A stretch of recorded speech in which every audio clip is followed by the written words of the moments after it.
May tutol na naman ba?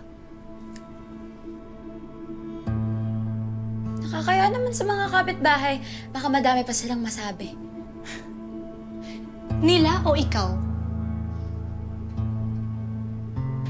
Alam mo, baka ikaw yung maraming sinasabi tungkol sa pagdadate ni Dadudes.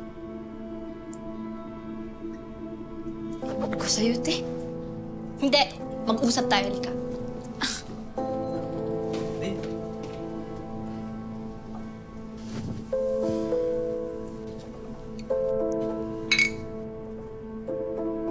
Halika nga dito. Ano ba?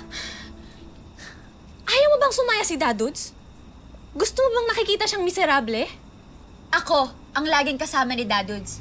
Ikaw ang laging wala. Kaya ako ang nakakaalam kung masaya o malungkot si Dadudes. Malamang malungkot. Kaya nga nakikipagkaibigan eh.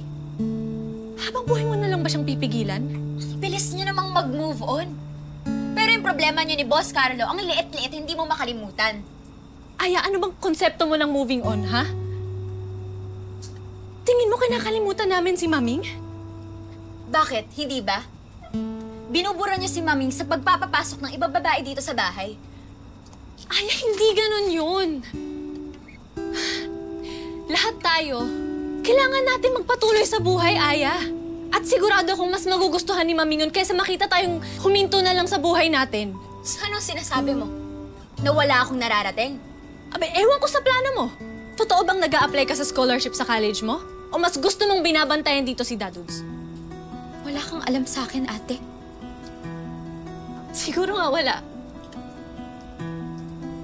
Kasi simula nung namatay si Maming, huminto ka na rin sa pakikipag-usap sa akin eh. Pero Aya, ito pakiusap ko sa'yo, please. Huwag mo namang gamitin yung alaala ni Maming para itulad lahat ng tao sa paligid mo sa pagiging miserable mo.